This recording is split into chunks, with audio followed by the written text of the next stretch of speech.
অবশ্যই সে বকাতে উঠে গেছে। এটা নুমুখারামি করছে বাংলাদেশ। সাকিবকে লং টাইম খেলানোর জন্য আমি মনে করি বাংলাদেশ টিমে দরকার নাই বর্তমানে। আমরা আশা নিয়ে আসছিলাম যে আজকেও জিতবে, কিন্তু আমাদের প্লেয়াররা বৃষ্টিবিঘ্নতার কারণে মাঠের স্লো ছিল, সেজন্য জিততে পারে নাই।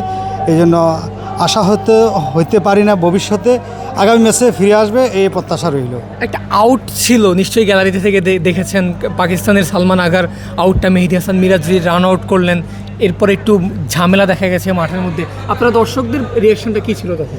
আসলে মিরাজ যে আউট হয়েছে, খেলা তো খেলাই,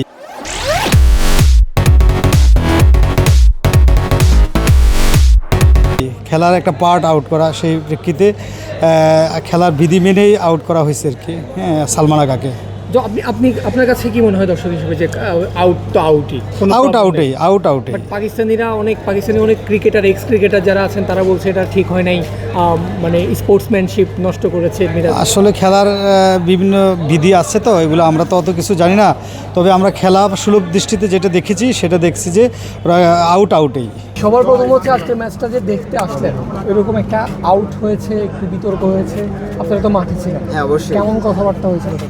কথাবার্তা দেখলাম মেহেদী হাসান মিরাজ এবং ওই আউট হলো সালমান আরগা, ওদের দুজন কথাবার্তা করলো। ওইখানে তো কি বলছে সেটা তো শুনতে পারেন। তারপরে দেখলাম একটু রিয়াকশন দিল সালমান আলী আরগা। অবশ্যই সে মাইন্ড করছে, এরকমটাই বুঝতে পারলাম। আর একজন দর্শক হিসেবে আপনার কাছে কি মনে হয় মিরাজ যে কাজটা করেছে এটা কি মানে উনি তো দেশের জন্য নিশ্চয়ই কাজটা করেছে? হ্যাঁ, অবশ্যই তার দিক থেকে সে ঠিক আছে, অবশ্যই এটা লিগেল আউট এবং ম্যাচের প্রেক্ষাপটে সে আউটটা করছে, কিন্তু আমাদের চোখে আমরা বুঝতেছি এটা ঠিক হয়নি। মানে ওই কি বলে বাঙালি আবেগ দিয়ে দেখলে এটা অবশ্যই ঠিক হয়নি, কিন্তু তার প্রেক্ষাপটেও তিনি অবশ্যই ঠিক কাজ করছে, কারণ সেই সময় আমাদের একটা উইকেট দরকার ছিল, সে সেটাই নিছে। এর আগে হয়তো সাকিবের টাইম আউটের একটা ঘটনা আছে, সেটাও জরুরি ছিল এবং দরকারি ছিল, এটাও হয়তো তেমনই কিছু একটা, বাট ততটা গুরুত্বপূর্ণ নয়, কিন্তু তার দিক থেকে সে অবশ্যই ঠিক আছে। কিন্তু আমরা আবেগী বাঙালি, আমরা বলতেছি যে ওটা অবশ্যই ঠিক না, যদিও আমাদের কাছে মনে হচ্ছে ঠিক না, কিন্তু তার দিক থেকে অবশ্যই ঠিক ছিল ওটা। আচ্ছা, সিরিজে বাংলাদেশ দুর্দান্ত শুরু করেছে, বাট রেজাল্টটা নিজেদের ফেভারে যাচ্ছে না। হ্যাঁ, অবশ্যই আমরা মূলত ব্যাটিং দিয়ে কখনো জিততে পারি না, আমরা মূলত জিতি বোলিং দিয়ে। অবশ্যই আমরা নেক্সট ম্যাচে বোলিং ভালো করলে আমরা ইনশাল্লাহ সিরিজ জিতবো। এই ম্যাচ নিয়ে কি বলবো? এই ম্যাচ নিয়ে অবশ্যই বোলিং আমাদের দুর্বলতার কারণে রানটা একটু বেশি হয়েছে, আমাদের ওই শুরু থেকে ডাউনফল শুরু। রান যখনই বেশি হয় বাংলাদেশ তখনই শুরু থেকেই ধুঁকতে থাকে। অবশ্যই যদি আমরা বোলিংয়ে ভালো করে আটকাইতে পারতাম, অবশ্যই আমরা ভালো কিছু করতাম ইনশাল্লাহ। তারপর মাঝখানে লিটন কুমার দাসের এই ইনিংসটাকে একটু আশা দিয়েছিল। হ্যাঁ, বৃষ্টির পরে তারা লিটন এবং হৃদয় যে শুরুটা করছিল অবশ্যই ভালো শুরু করছিল, আর লিটনের 6 মারার পরে অবশ্যই পরের বলটা এরকম আশা করিনি। তার একটু ধৈর্য ধরার দরকার। আমাদের বাঙালি, আমাদের সবারই ধৈর্যের একটু কম, মানে আমরা নার্ভাস ফিল হয়ে যেটাই হই কোনো কারণে, অবশ্যই ধৈর্য কম। আশা করবো পরের ম্যাচে লিটন ভালো খেলবে এবং নেক্সট ম্যাচটা জিতবো। আসলে আমাদের ব্যাটিং ডিপার্টমেন্ট আগে থেকেই সমস্যা, তো আমাদের ব্যাটিং ডিপার্টমেন্ট আরও উন্নত করতে হবে। ব্যাটিং ডিপার্টমেন্ট উন্নত করলে কথা আসছে যে সাকিব আল হাসানকে নেওয়া হবে, অলরাউন্ডার পারফরমেন্স তিনি করেন, তো দুই বিভাগেই যেহেতু করে, সাকিব আসলে কি একটু সুবিধা হবে কিনা?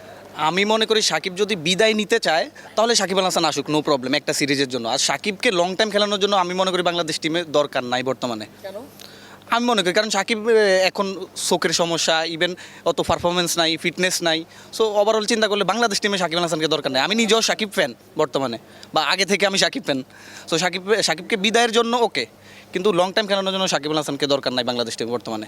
এক্সপেকটেশন অবশ্যই অন্তত ক্লোজে হারবে, সমস্যা নেই, তো ক্লোজে হারতে পারতো, কিন্তু হারছে তারা। পাকিস্তান ফার্স্ট ইনিংসে যেমন খেলছে, বাংলাদেশ আজকে সেমি খেললো, এই আর কি। অবশ্যই সে বকাতে উঠে গেছে। মিরাজ না, ঠিক না, মিরাজ আউটটা লিগাল ছিল না, মিরাজ আউটটা লিগাল ছিল। হ্যাঁ, অবশ্যই নিয়ম মানে আউট হয়েছে না, অবশ্যই যে খেলতে নামছে তো টিমকে যেটা ইম্পর্টেন্ট। হ্যাঁ, মিরাজ কি ঠিক কাজ করছে না? মিরাজ অবশ্যই ঠিক কাজ করছে, ক্রিকেটে বাইরে তো কিছু করেনি। ওনার মতে এটা ঠিক আছে, আমার মতে এটা ঠিক নেই। ঠিক আছে না, এক একজনের আউট কন্ট্রোভার্সিয়াল একটা আউট। এটা নুমুখারামি করছে বাংলাদেশ, এটা সম্পূর্ণ নুমুখারামি করছে। এটা উচিত হয় নাই বাংলাদেশের, কারণ ওরা অকৃতজ্ঞ, আমরা জাতি হিসেবে আমরা অকৃতজ্ঞ।